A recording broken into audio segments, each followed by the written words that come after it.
கர்த்தரிலும் அவருடைய சத்துவத்தின் வல்லமையிலும் பலப்படுங்கள். நமக்கு போராட்டங்கள் இருக்கிறது. மாம்சத்தோடும் இரத்தத்தோடும் அல்ல, துரைத்தனங்களோடும் அதிகாரங்களோடும் இப்பிரபஞ்சத்தின் அந்தகார லோகாதிபதிகளோடும் வானமண்டலத்தில் இருக்கிற பொல்லாத ஆவிகளின் சேனைகளோடும் நமக்கு போராட்டம் உண்டு. ஆகையால் தீங்கு நாளில் இந்த வல்லமைகள் நமக்கு தீங்கு செய்ய வேண்டும் என்று நினைக்கிற நாள், அந்த சமயம் நமக்கு தீங்கு செய்ய எப்போதும் கண்ணோக்கமாக இருக்கிறான் நம்முடைய சத்துரு. அவனை விட அதிகமாக நமக்கு உதவி செய்ய முடியாத நம்முடைய ஆண்டவர் எப்போதும் நம்மோடு இருக்கிறார். எனவேதான் சொல்லுகிறார் தேவன், நான் உன்னை விட்டு விலகுவதும் இல்லை, உன்னை விலகாமலும் நம்மை கைவிடாமலும் நம் பட்சத்திலே தேவன் எப்போதும் இருக்கிறார். நாம் தூங்கினாலும் தூங்காமல் அவர் நம்மை காத்து கொண்டிருக்கிறார். நம்மை காக்கிறதான தேவன் உறங்குவதும் இல்லை, தூங்குவதும் கிடையாது. எனவே இந்த வல்லமைகளை குறித்து நாம் பயப்பட வேண்டிய அவசியம் கிடையாது. பிரச்சனைகள் எல்லாம் வரும்போது நீங்கள் சர்வாயுத வர்க்கத்தை தரித்து கொண்டவர்களாக நில்லுங்கள் என்று சொல்லுகிறார். சர்வாயுத வர்க்கத்தை தரித்து கொண்டவர்களாக நீங்கள் நில்லுங்கள். போராடுங்கள்னு சொல்லலை, சண்டையிடுங்கள்னு சொல்லலை, நில்லுங்கள்.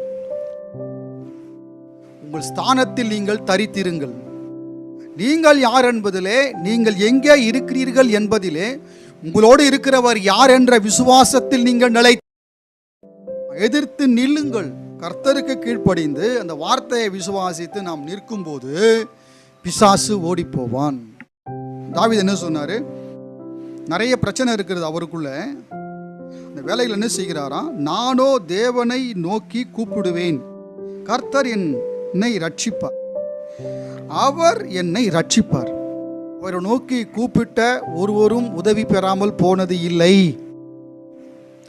எத்தனை பேர் அவரை நோக்கி கூப்பிட்டார்களோ அத்தனை பேரையும் அவர் ரட்சித்து இருக்கிறார். அந்தி சந்தி மத்தியான வேளைகளிலும் நான் தியானம் பண்ணி முறையிடுவேன். கர்த்தரிடத்தில் நான் முறையிடுவேன். வேற எங்கேயோ முறையிடுகிறோம் காரியங்களை. கர்த்தரிடத்தில் நான் முறையிடுவேன். புலம்பி பெருமூச்சு விட்டு முறையிடுவது என்ன பண்ணிக்கிட்டு இருக்கிறோம்? பிரச்சனைகள் வரும்போது, தவிப்புகள் வரும்போது புலம்புகிறோம், முறையிடுகிறோம். தேவனிடத்தில் செய்வது கிடையாது, வேற எங்கேயே செய்து கொண்டு இருக்கிறோம். தாவீது என்ன செய்கிறார்? தனக்கு இப்படிப்பட்டதான நெருக்கமான சூழ்நிலைகள் உண்டாகும் போது, இடுக்கண்கள் உண்டாகும் போது, பிரச்சனைகள் உண்டாகும் போது கர்த்தரிடத்திலே சென்று அங்கே தன் முறையீட்டை அவர் முறையிடுகிறார். கர்த்தர் மேல் பாரத்தை வைத்து விடு, அவர் உன்னை ஆதரிப்பார். நீதிமானை ஒருபோதும் தள்ளாட விடமாட்டார்.